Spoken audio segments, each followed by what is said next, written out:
Jadi malam dah belajar asid ni base. Base ialah bahan kimia yang bertindak balas dengan asid menghasilkan garam dan air sahaja. Ini takrif bagi base. Okey, contoh base ialah oksida logam atau hidroksida logam yang merupakan sebatian ion. Contoh base ialah magnesium oksida, zinc oksida, natrium hidroksida, kalium hidroksida.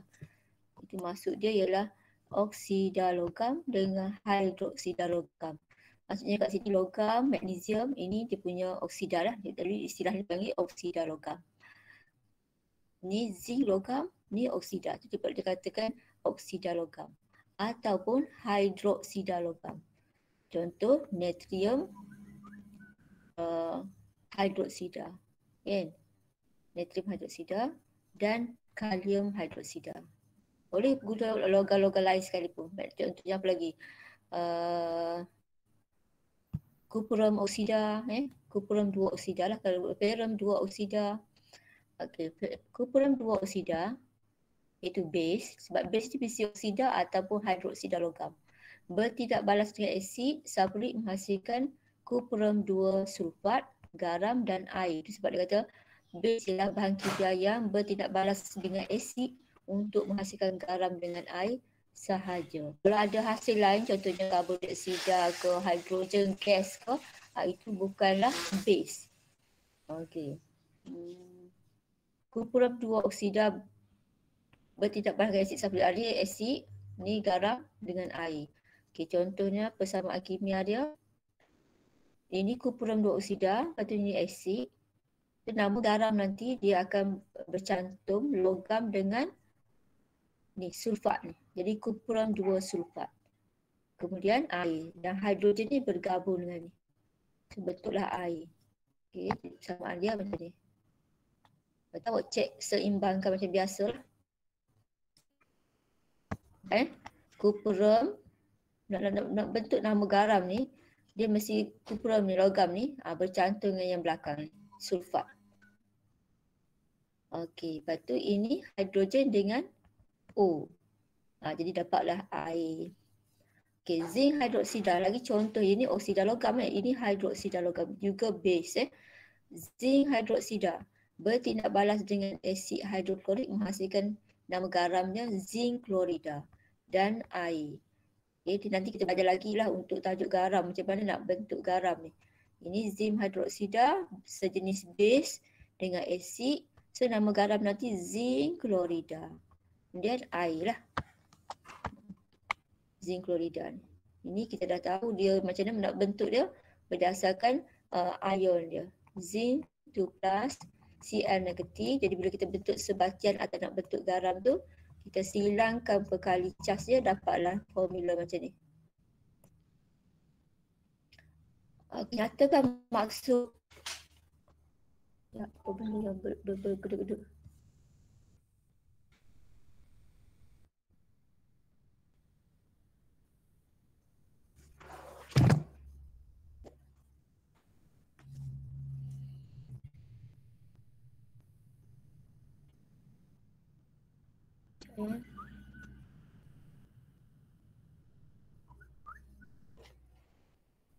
Okey.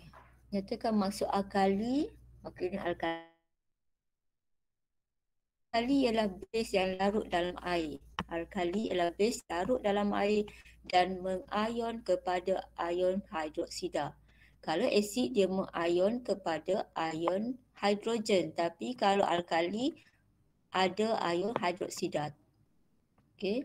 Alkali ialah base yang larut. Maksudnya alkali ini adalah sejenis base, tapi base yang larut dalam air baru kita panggil dia alkali. Kalau base itu tak larut dalam alkali, dia adalah base lah. Maksudnya kalau kita buat macam ni, bentuk macam ni, ni base, ni alkali. Alkali adalah sebahagian daripada base. Maksudnya tak semua base adalah alkali, tapi kalau dia alkali, dia adalah base. Okay, contoh natrium hidroksida, dia dapat larut dalam air dan mengion kepada ion hidroksida. dapatlah persamaan pengayonannya macam ni. Menghasilkan ion natrium dengan ion hidroksida. Tapi tak semua base boleh larut dalam air. Ni NaOH ni memang biasa alkali yang digunakan di sekolah, natrium hidroksida lah. Okey, kemudian yang kedua contoh, larutan amonia diperolehi dengan melarutkan molekul amonia dalam air. Gas amonia dilarutkan dalam air. Pengayonan boleh berlaku dan juga menghasilkan ion hidroksida OH negatif 1. So ini persamaan pengayonan dia. Gas amonia, ini air. Air tu bahasa Inggeris liquid. Lepas tu CE ni cecair. Air lah. Kemudian sebab dia adalah tak melarut sepenuhnya, ada simbol berbalik macam ni, dapatlah ion amonium dan ion hidroksida. Okay. Amonium hidroksida ialah sejenis alkali lemah. Nanti kita belajar alkali kuat, alkali lemah tu apa, asid kuat apa, asid lemah apa. Jadi kalau dia lemah, simbol dia macam ni. Okay. Yang kuat disimbol macam ni. Maksudnya dia akan mengayon sepenuhnya. Dapat sepenuhnya, dah tak ada lagi NaOH ni. Tapi kalau yang ni masih lagi sebahagiannya dalam bentuk amonia, tak bercerai sepenuhnya. Okay, contoh lain-lain bagi alkali ialah barium hidroksida, kalsium hidroksida. Ni contoh-contoh alkali. Maksudnya base yang larut dalam air. Sifat fizik alkali. Alkali mempunyai rasa pahit, ni awak dah tahu masa sekolah rendah lagi. Contohnya sabun, licin, menukarkan kertas litmus merah lembab. Maksudnya lembab ni awak kena basahkan. Kertas litmus tu kering, basahkan dulu barulah celup. Tapi kalau benda tu dah berair, dah tak payahlah lembab-lembab kan, masuk je kertas litmus tu kepada biru. Dan boleh mengalirkan arus elektrik dalam keadaan aqueous. Maksudnya dah kena bekerja pun tak boleh. Aqueous baru boleh. Okey, latihan. Okey. Kita buat sama-sama lah ni sebab nak tahu ni base terlarut, base tak larut. Ni contoh base yang tak larut, base yang larut. Base yang terlarut ataupun nama lain dia alkali. Okay, tuliskan formula natrium oksida, kemudian tuliskan persamaan pengayonan sebab bila dia larut dalam air dapatlah ion-ion. Kalau yang bawah ni, yang ikut jadual yang sini, yang ni dia tak larut dalam air, jadi dia tak suruhlah buat persamaan pengayonan sebab memang tak larut. So kita buat dulu formula kupuram 2 oksida. Siapa boleh beritahu cikgu apa formula kupuram 2 oksida? Iaitu base yang tak larut dalam air. Cepat siapa nak beritahu?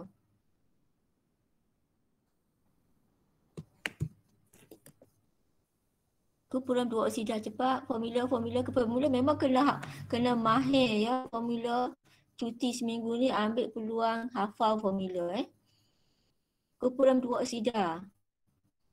Maksudnya dalam otak awak kena ada ion kupuran apa, oksida ion dia apa. Lepas tu kita cantumkan. So dapat formulanya apa? CuO. CU? CuO lah. CuO macam tu je. CuO. Sebab kita dah hafal Cu2 positif, O oksida, O2 minus. Sebab nilai dia sama jadi dapat 1-1 jadi CuO. 1-1 tak perlu tulis. Tulis juga salah lah Okey, kupuram 2 oksida, kupuram 2 hidroksida. Siapa nak beritahu? Cu? H. Tu hidrogen tu. CuOH. Tapi okey, ada kurungan sebab apa? Cu2 positif. Kalau 2 ni maksudnya nombor peroksidaan. Awak belajar lagi ni 3/5 nombor peroksidaannya 2. 2 tu maksudnya 2 plus. Sebab kupuram ni ada kupuram 4, ada kupuram 1. Jadi kebanyakannya kalau kita belajar ni kupuram 2 lah. Yang ada nombor peroksidaan ni ialah unsur peralihan. Macam ferrum. Ferrum pun ada ferrum 2, ferrum 3. Plumbum pun ada Tapi tak semua ada lah. Kalau kumpulan satu tu tak ada natrium satu, natrium dua. Memang natrium je kumpulan satu. Yang daripada unsur peralihan biasanya ada nombor tu. Rambam, apa lagi ada? Kuprum, apa lagi? Rambam, kuprum.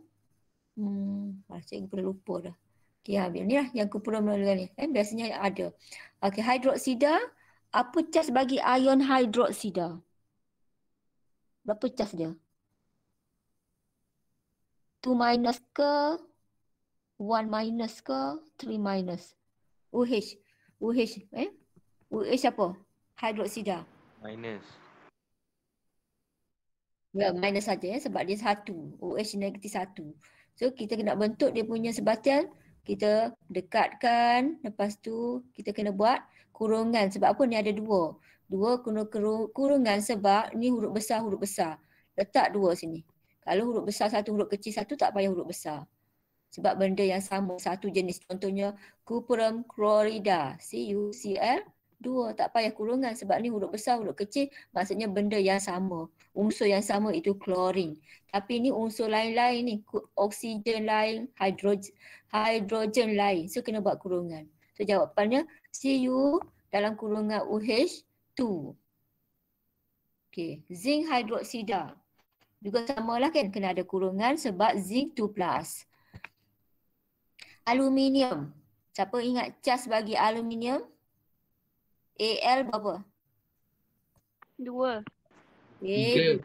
3. Aluminium 1, 3. Yang lain kebanyakannya 2. Okay. Aluminium 1 je 3, yang lain kebanyakannya 2. Kebanyakannya 2. Yang satu ialah hidrogen lah. Okay, so tukar silangkan dengan oksigen O2 minus, dapatlah 3 ini menjadi milik oksigen, 2 ini menjadi milik aluminium. Okey, plumbum 2 hidroksida. Plumbum 2 maksudnya dia punya cas Pb2+ lah. Okey, hidroksida UH negatif, jadi kena ada kurungan. Magnesium hidroksida, ni pun sama sebab Mg2+. Kebanyakannya tengok 2 semua casnya 2. Kecuali hidrogen 1, lepas tu argentum Ag+. Yang lain kebanyakannya 2. Barium 2. Apa lagi? Zinc 2. Okey. Ni pun sama kena ada kurungan sebab 2 tu. Okey. Coba boleh ingatlah mana base yang tak larut dalam air. Ni aluminium, plumbum 2 hidroksida, magnesium hidroksida, aluminium hidroksida. Kita pergi pada base yang larut dalam air iaitu alkali. Kita tuliskan formula dulu. Formula bagi natrium oksida. Tengok natrium dia tak tulis pun natrium 2 ke natrium 3 ke, tak ada. Sebab ni tak unsur kumpulan satu tiada nombor pengoksidan. Dia maksudnya ada satu jenis je. So ini Na2O sebab O tu dia punya cas O2 minus. So dapatlah Na2O. Jadi tuliskan persamaan pengayonan bila dia larutkan dalam air. Ni persamaan dia. Na2 ni masukkan dalam air, maksud kita dapatlah NaO alkali tu. Bila dapat NaO dalam NaO tu sebenarnya ada terdiri pada ion natrium dengan ion hidroksida. Lagi contoh base yang larut dalam air ialah kalium oksida, K2O. So semua dia daripada unsur kumpulan satu. Natrium, kalium. Ni pun sama, persamaan dia. Masukkan dalam air, lepas tu kita buat persamaan pengayonannya dalam air. 2 kalilah, 2 persamaan. Atas tu kita panggil persamaan kimia, bawah tu kita panggil persamaan pengayonan. Sebab tu dia daripada ion-ion. Kalau persamaan kimia dia tak ada cas. Diperhatikan yang ni. Ini persamaan kimia ni, dia tak ada cas. Tapi bila persamaan ion ataupun persamaan pengayonan, dia ada cas. Ni cas, ni cas. Tapi jumlah cas mesti kosong sama dengan depan. Ni tak cas kan? Ini plus tambah negatif. 1, 1. So jumlah cas kiri kanan dan juga dari segi bilangan unsur tu. Berapa? kena sama. Sebelum dan selepas. Sebelum nak panah dan selepas panah jumlah cas mesti sama. Okey, amonia. Ni NH3, patutnya awak dah hafal. Gas amonia. Persamaannya pun ada satu je. Amonia dalam air, ini persamaan berbalik kita panggil. Maksudnya tak semuanya dalam bentuk ini dan ini. Ada sebahagian lagi dalam bentuk ni lagi. Okey, natrium hidroksida. Natrium hidroksida maksudnya yang ni lah. Okey. Soalan dia ni je, satu je. Sebab kita ambil hidroksida logam. Ini oksida logam. Okey, kalium hidroksida juga satu je lah persamaan dia. Okey, barium hidroksida Ba2+. Ingat dia punya cas barium Ba2+. Okey, so ada kurungan 2. So dapatlah macam ni persamaan dia. Ni kena letak 2 sebab kita nak seimbangkan OH ni. Ada 2.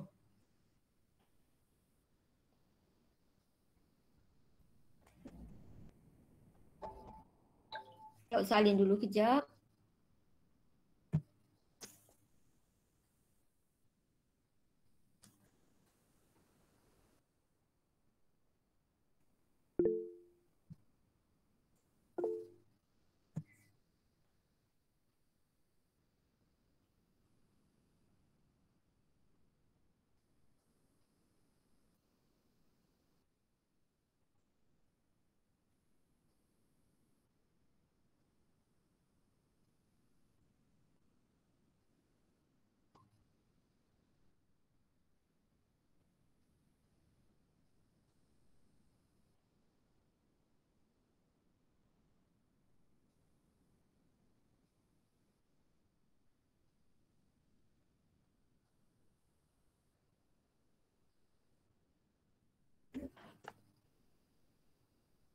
Okey, dah siap? Belum, cikgu. Belum, okey.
Dah, cikgu.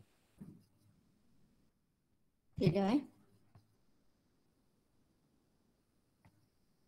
Dah, cikgu. Kita pergi kepada penggunaan. kegunaan asid, base dan alkali dalam kehidupan seharian. Okay, kegunaan asid sulfurik yang pertama, asid sulfurik. Okay, kegunaan dia untuk dibuat baja. Maksudnya antara kandungan baja itu adalah asid sulfurik. Deterjen, ini maksudnya sabun, sabun yang kebanyakan kita guna untuk semualah cuci baju dan sebagainya. Cat, polimer sintetik dan elektrolit dalam akumulator asid plumbum. Kemudian catatan penghasilan asid sulfurik dalam industri.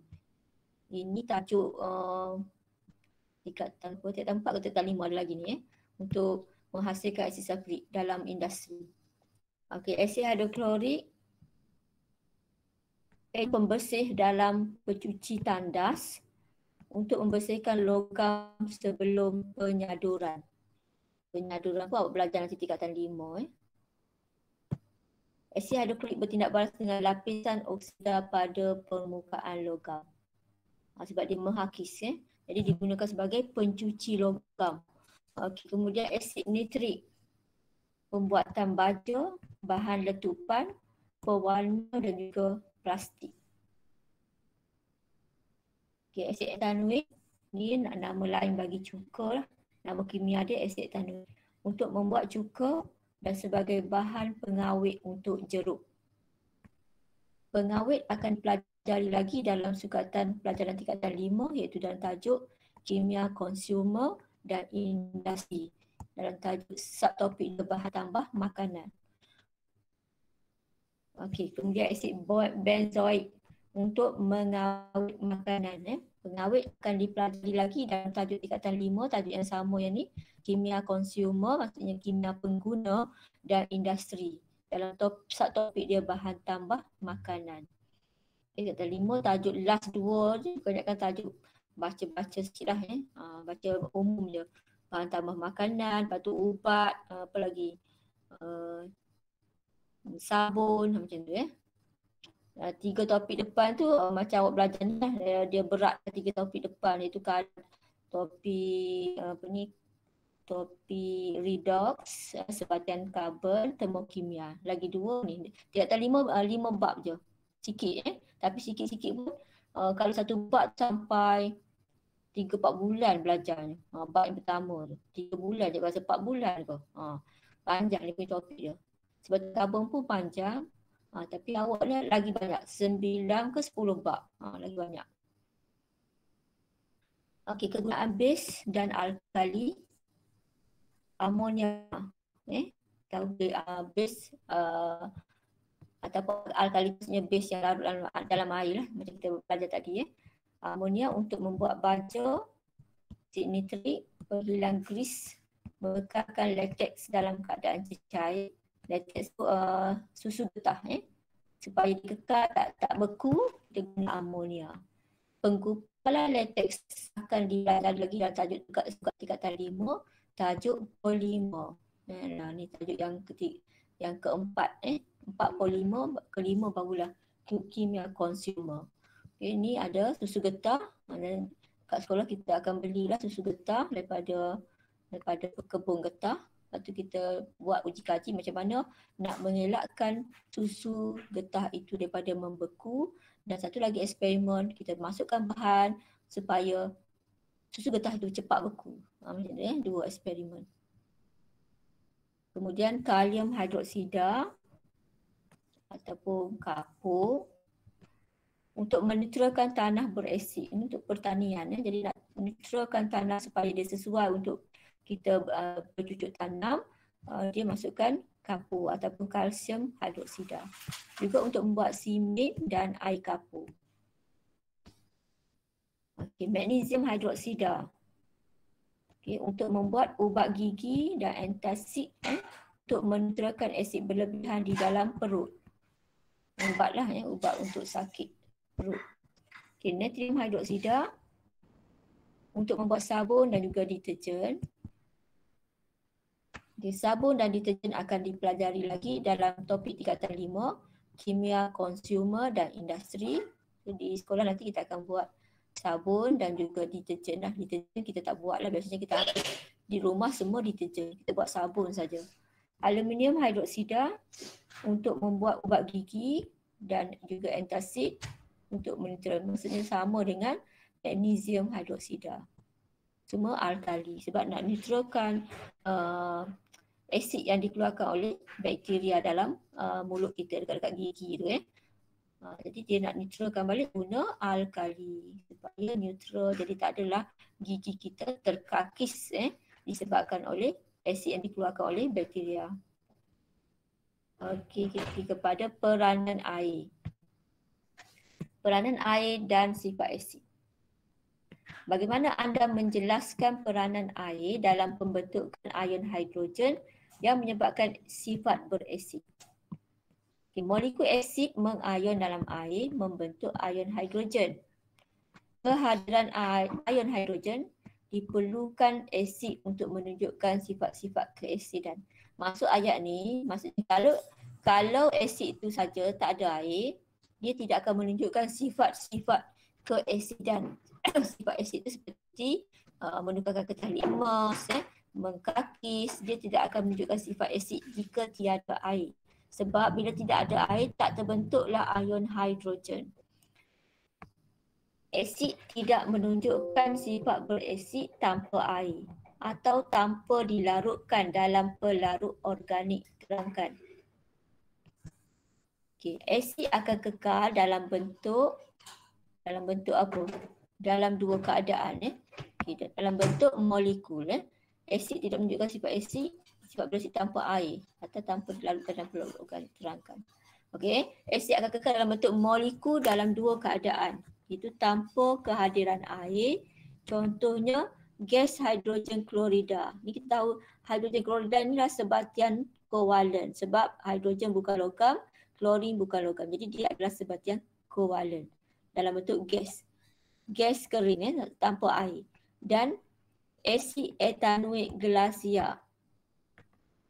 Asid etanoik ni formula dia CH3COOH. Glasia tu maksudnya kering, tak ada air. Walaupun dia dalam bentuk cecair tapi dia tiada air. Macam gas hidrogen klorida ni dia dalam bentuk gas, tapi kalau asid etanoik ni dia dalam bentuk cecair tapi tanpa air. Macam minyak masak rumah kita lah, tak ada air tu, dia cecair, dalam bentuk cecair tapi dia tanpa air. Kalau kuali awak masak basah-basah, awak taruh minyak, dia akan berbunyi kan. Tapi kalau kuali kering, tak ada air, kering dah, awak taruh minyak masak, dia tak berbunyi. Dia tak mercik-mercik sebab dah tak ada air. Walaupun dia dalam bentuk cecair. Jadi kalau awak nak masak, pastikan kuali ataupun periuk tu dah kering baru taruh minyak. Jangan basah-basah tu taruh minyak, dia akan meletup-letup sebab dia ada air. Okey, B. Asid dilarutkan dalam pelarut organik. Contohnya larutan hidrogen klorida dalam metil benzena dan asid etanoik dalam propanon.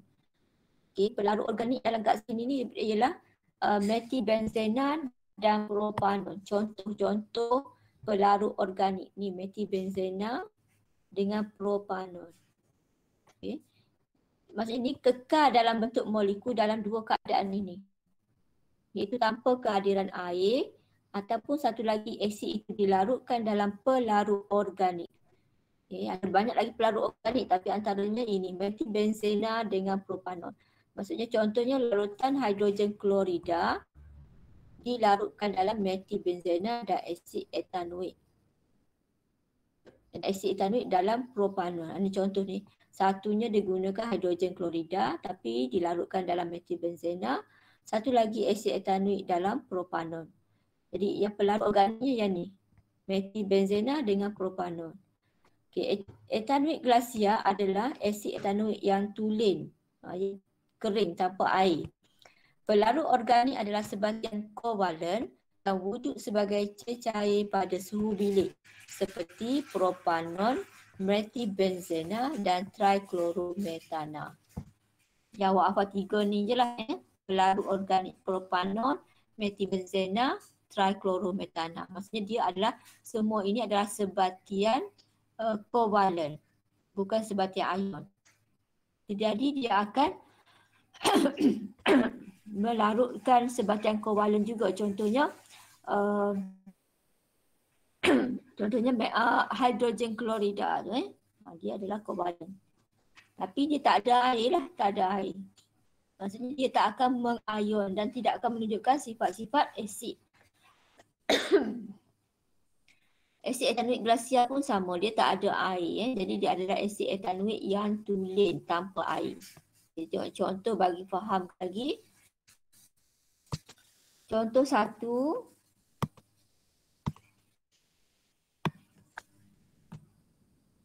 Gas hidrogen klorida terlarut dalam propanon dan dalam air. Kita tengok banding dan perbezaan propanon dan air. Propanon ialah sejenis pelarut organik dan air. Yang bika pertama ni, gas hidrogen klorida dilarutkan dalam propanon. Dia boleh larut dalam propanon sebab dia sebatian kovalen sama dengan propanon ni. Dia larut macam ni tapi dia dalam keadaan macam ni lah, dalam keadaan molekul. Tak bercerai apa-apa pun. Tapi dalam air, tengok dia punya ni, zarah-zarahnya telah bercerai dalam air. Terpisah menjadi ion hidrogen dan ion klorida. Okay, yang pertama, molekul hidrogen klorida dalam propanon tidak mengion. Maksudnya dia tak hasilkan ion-ion. Tak bercerai, duduk dalam keadaan still dalam keadaan molekul. Tapi dalam beka yang kedua ini, molekul hidrogen klorida dalam air mengion. Mengion maksudnya menghasilkan ion-ion. Itu ion hidrogen dengan ion klorida. Dapatlah persamaan macam ni. Tapi yang ni tak ada persamaan lah sebab dia propanon HCl sahaja. Okay, yang contoh kedua. Tindak balas antara serbuk zinc iaitu logam, sejenis logam dengan hidrogen klorida dalam propanon dan hidrogen klorida dalam air. Dia nak mengkaji. Ada tindak balas tak bila zinc dilarutkan di dalam hidrogen klorida yang berada dalam propanon, sejenis pelarut organik, dan satu lagi zinc bertindak balas tak dengan hidrogen klorida yang dilarutkan dalam air. Okey, tengok yang pertama dulu. Sebut zinc dengan hidrogen klorida dalam propanon, dalam pelarut organik. Okey, ini sebut zinc yang telah dimasukkan dalam satu tabung D ataupun tabung uji. Gas hidrogen klorida dilarutkan dalam propanon. Propanon ni awak tahu kan, dia adalah cecair, dalam bentuk cecair dah pada suhu bilik. Gas lah. Gas itu disalurkan masuk dalam cecair propanon. Lepas tu barulah masukkan sebut zinc. Kita hasil pemerhatiannya tiada gelembung gas, maksudnya senyap, dia tak ada keluar gas apa. Patutnya kalau zinc bertindak balas dengan asid, sebab hidrogen klorida ni sepatutnya dia akan menjadi asid, iaitu asid hidroklorik jika ada air. Tapi kalau tak ada air, macam tadi dalam bika ni dia akan jadi bentuk molekul sahaja. So hidrogen klorida dalam propanon tidak bertindak balas dengan zinc. Maksudnya kalau zinc bertindak balas dengan asid, dia akan keluarkan gas, iaitu gas hidrogen. Okay. Molekul hidrogen klorida dalam propanon tidak mengion. Ini penjelasan kenapa tiada tindak balas. Kerana dia dalam bentuk molekul, tiada ion. Hidrogen klorida wujud sebagai molekul sahaja, tiada ion hidrogen hadir. Sifat asid. Dia tak tunjukkan sifat asid. Dia tunjukkan bila ada air. Macam kita lah kan, macam manusia pun sama. Kadang-kadang kat sekolah baik je pun ada. Kat rumah macam syaitan. Ada juga macam tu. Dia tak menunjukkan sifat yang sebenarnya. Ada juga yang dekat rumah baik je depan mak ayah dia. Tapi kat sekolah macam syaitan perangainya. Lompat pagar, bergaduh dengan cikgu, bergaduh dengan kawan-kawan. Nanti dia menyembunyikan sifat-sifat dia. Dia tak sama. Ada setengah orang tu. Ada setengah orang sama je. Kat rumah pun macam tu, kat sekolah pun macam tu. Baik je kan. Atau jahat je. Kat sekolah, kat rumah pun jahat. Mak dia pun tak boleh nak kontrol apa semua. Kat sekolah pun sama, mengamuk semua kan. Jadi itu menunjukkan sifat di mana-mana sama saja. Tapi sebenarnya berbeza. Macam ni asid pun sama. Dia kalau ada air baru dia menunjukkan sifat seperti asid. Okey, sebut zinc. Yang kedua, sebut zinc dengan hidrogen klorida dalam air. Ini yang dalam air. Okey, ni sebut zinc dimasukkan selepas gas hidrogen klorida dilarutkan dalam air. Okey, gelembung gas, pemerhatian gelembung gas dibebaskan. Okey, nampak ni gelembung gas ni. Yang bulat-bulat ni gelembung gas ni. Gelembung gas dibebaskan, hidrogen klorida dalam air bertindak balas dengan zinc. Molekul hidrogen klorida dalam air mengion. Jadi ion hidrogen hadir. Bila ion hidrogen hadir, dia boleh bertindak balas dengan zinc. Hidrogen klorida dalam air itu nama lain jadi asid. Bila dia ada air, dia jadi asid hidroklorik. Menunjukkan sifat-sifat seperti asid. Sifat berasid itu maksudnya dia akan bertindak balas dengan logam. Kalau ada alkali, dia bertindak balas dengan alkali. Okey, contoh ketiga. Asid etanoik glasia. Ini contoh bagi asid lemah, asid etanoik, tapi dia dah nama asid etanoik glasia sebab dia dalam bentuk cecair, bukan gas. Tadi gas hidrogen klorida, tapi ini dia sebut asid etanoik glasia sebab dia dalam bentuk cecair dah. Glasia tu maksudnya kering, tanpa air. Tak ada air. Dan asid etanoik yang dilarutkan di dalam air. Mana kita nak tengok yang mana menunjukkan sifat seperti asid. Okey, ni nak tunjukkan molekul dia supaya nak awak faham bentuk molekul dia macam ni. Asid etanoik dia punya formula CH3COOH. Ini semua dalam bentuk molekul-molekul. Okey, ni dia punya semua cecair dia lah, semua cecair tapi tak ada air. Molekul asid etanoik glasia tidak mengion. Asid etanoik glasia wujud sebagai molekul sahaja. Tiada ion hidrogen hadir. Asid etanoik glasia tidak bertindak balas dengan logam ataupun dengan base ataupun dengan logam karbonat. Logam karbonat tu maksudnya contoh kalsium karbonat, apa lagi natrium karbonat, itu maksudnya logam karbonat. Logam tu contohnya zinc ke, magnesium ke, kan? Dia tiada tindak balas. So asid etanoik glasia tidak menukarkan ketal limas biru kepada merah. Sama juga kalau kita celup ketal limas biru, dia tidak akan bertukar merah. Sedangkan nama dia seperti asid kan. Tapi kerana tiada air, tiada ion yang bebas bergerak, asid etanoik glasia tidak dapat mengalirkan arus elektrik dan jadi dia bukanlah elektrolit. Istilah nama dia elektrolit sebab dia untuk elektrolit ni maksudnya dia boleh mengalirkan arus elektrik. Jadi dia adalah bukan elektrolit. Sebab tiada ion-ion yang bebas bergerak. Semuanya dalam keadaan molekul. Okey, cuba kita tengok asid etanoik yang dilarutkan dalam air. Ini dilarutkan dalam air. Ini air. Okay, so ada lagi dalam bentuk molekul sebab dia adalah asid lemah. Jadi dia tak bercerai sepenuhnya. Ini dalam bentuk ion dah. Itu ion etanoat CH3COO negatif dan ion hidrogen. Tak semuanya bercerai. Okey, molekul asid etanoik mengion. Mengion separa. Separa maksudnya sebahagian, tak tahu berapa peratus. Sebab itu disebut separa. Okey, dalam air untuk menghasilkan ion hidrogen. Sebab dia asid jadi dia akan menghasilkan ion hidrogen. Kalau alkali dia akan menghasilkan ion hidroksida. Okey, buat simbol berbalik sebab dia asid lemah. Ini ion etanoat dengan ion hidrogen. Cikgu ajar semalam lah, kita pisahkan je. Okey, ion hidrogen hadir, so asid etanoik bertindak balas dengan logam. Kalau kita masukkan sini logam, dia boleh bertindak balas dengan mengeluarkan gas. Okey, asid etanoik menukarkan ketal limas biru kepada merah. Terdapat ion-ion bebas bergerak. Jadi asid etanoik dapat mengalirkan arus elektrik. Jadi dia adalah istilahnya dipanggil elektrolit.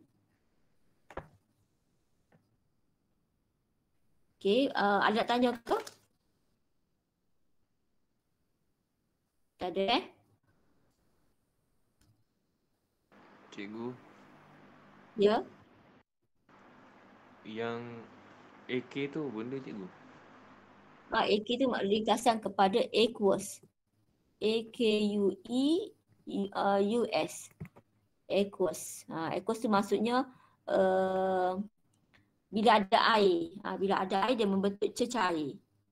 Macam natrium klorida kat rumah kita ni, garam. Okay, garam biasa dalam bentuk pepejah kan. Bila awak masukkan air, dia akan mengayon menjadi ion natrium. Kita tulis AK. Ada bentuk aqueous dah. Sebab dia dilarutkan dalam air. Tambah Cn negatif AK, aqueous.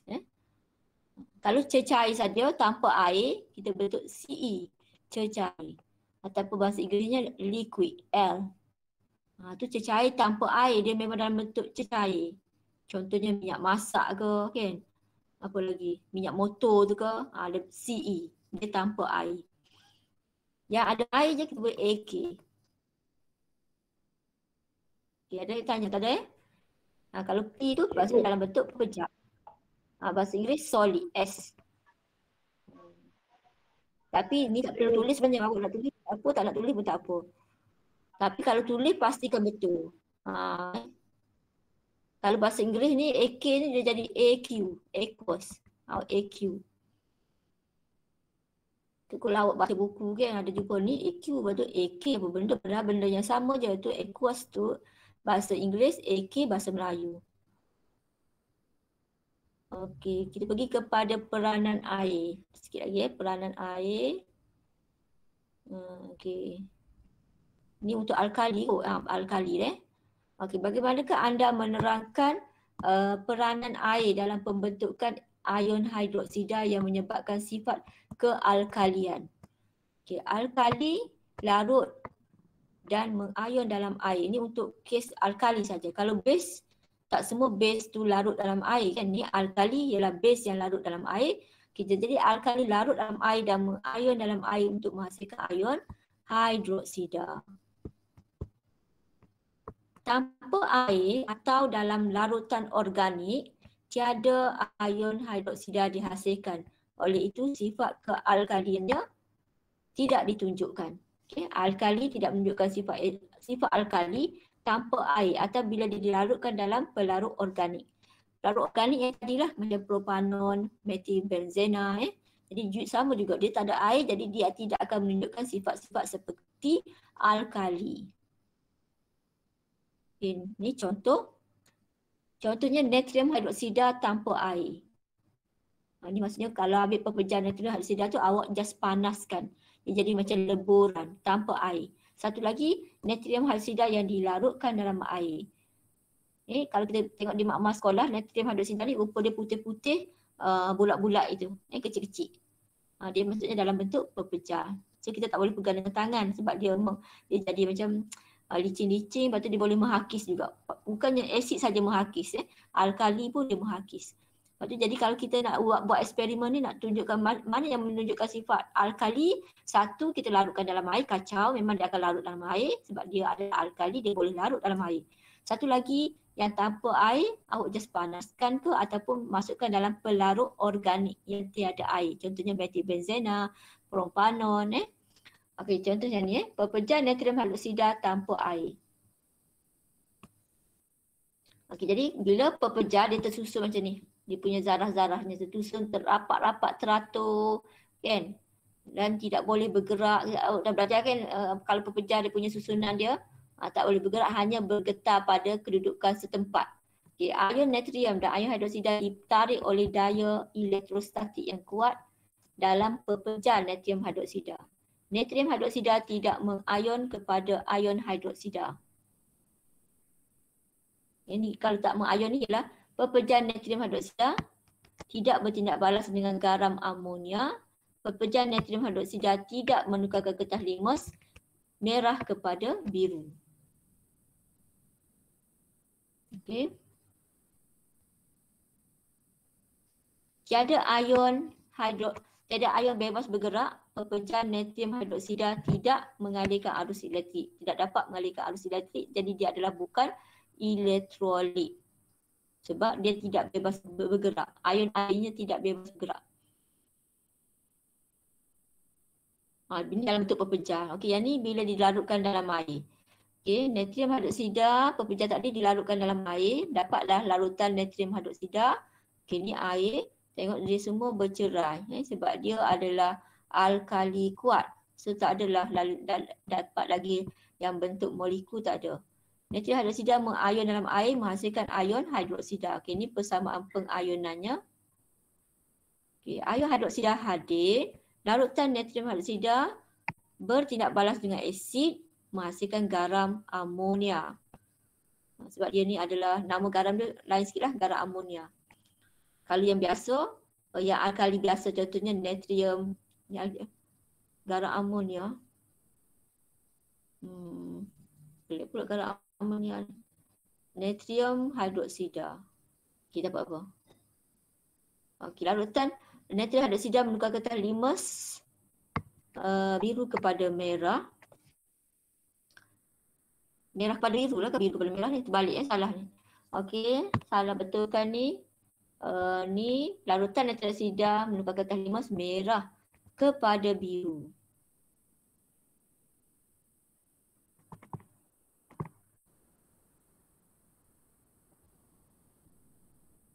Ni garam saja, bukan garam amonia ni. Garam menghasilkan garam. Natrium hidroksida bertindak balas dengan asid menghasilkan garam dan air. Oh, bukan. Sebab betul. Sebab dia kata, ini ialah alkali bertindak balas dengan asid dan boleh juga bertindak balas dengan garam amonia. Okey. Ini sama tu salahnya ni. Menukar kertas limas sebab dia dah bersifat alkali, jadi dia boleh tukarkan kertas limas merah menjadi biru. Sama dengan ini. Tapi ini tidak sebab dia belum ada, dia tak ada air. Ini tak ada air. Kita dapat ion yang bebas bergerak, larutan natrium hidroksida boleh mengalirkan ataupun dapat mengalirkan arus elektrik, jadi dia adalah elektrolit. Okay, kita pergi kepada contoh yang kedua iaitu gas amonia. Itu contoh bagi alkali lemah. Ini yang kuat. Naung ni yang kuat. Okay, gas amonia dilarutkan dalam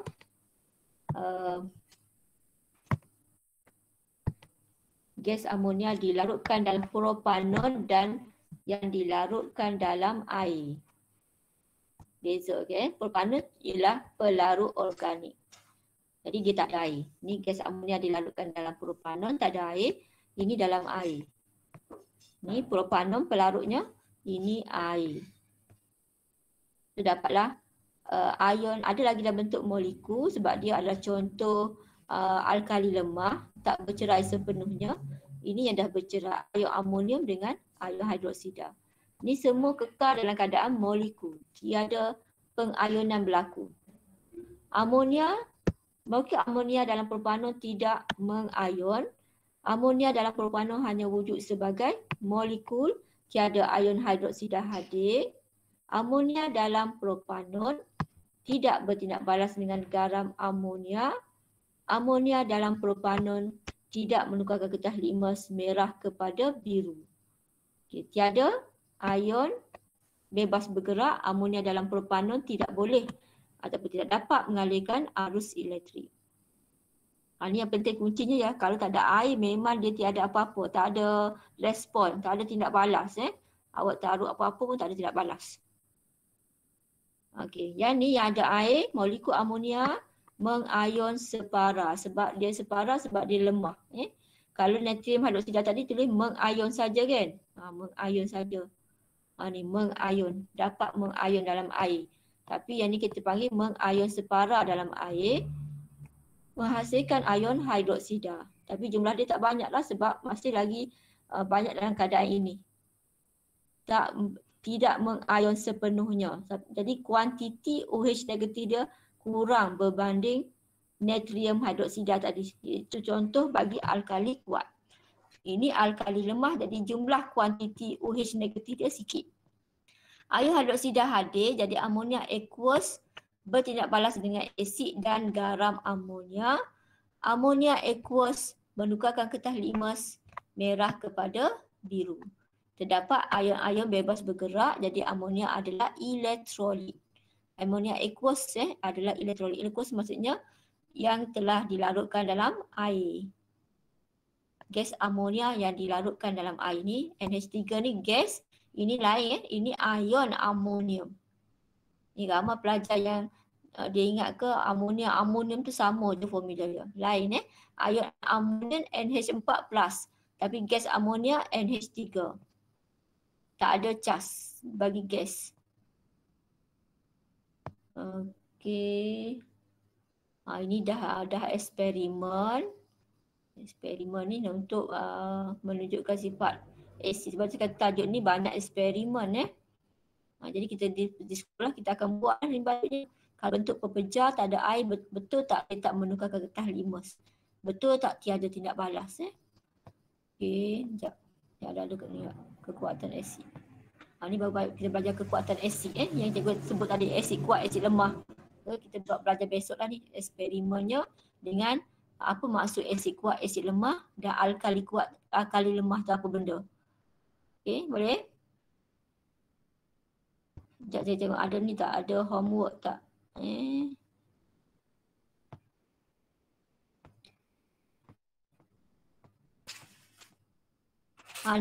kerja rumah awak ni. Sebab ni cikgu malas nak beritahu yang ni ni tolong buat ni nombor 2 ni. Tuliskan formula kimia bagi sebatian berikut. Muka surat 107. 107. Ni cikgu nak ni bentang besok lah ni. Kumpulan mana yang last hari tu? Ni sebab dah belajar ni. Just ulang je. Kumpulan mana yang last tadi hari tu? Jadi ni kumpulan 2 lah Okay, kumpulan 2 ni. Besok awal-awal lagi ada kelas kan esok? Ada keluar. Ada kelas pukul 8.05 tu. Jadi awal-awal tu kita tengok kumpulan 2 ni bentang. Betul kumpulan 2 Betul tak? Cikgu malas tengok rekod atas tu, ada rekod atas kumpulan mana last. Okey, kumpulan 2 esok ni bentang yang ni dulu. Semua sekali ni. Boleh Sebab ni ulang kaji bab 3 je ni. Bab 3 formula dan persamaan kimia tu. Okay, lepas tu baru kita belajar jenis-jenis asid kuat, asid lemah tu apa benda dengan sifat kimia bagi asid dan alkali. Itu tindak balas dia. Eksperimen dia. Ni tajuk yang sangat penting selepas tajuk asas kimia. Sebab sangat suka tajuk ni asid base alkali, suka lah soalan buat ni, memang wajib masuk lah. Dan tajuk yang selepas ni pun sama, suka-suka belaka. Asid base garam, suka tu maksudnya apa? Suka pembuat soalan, buat soalannya. Memang wajib lah. Okay, kita stop sini lah Tak nak sambung pun bersalah nak masuk eksperimen ni panjang-panjang. Okay, boleh? Terus baca ulang kaji.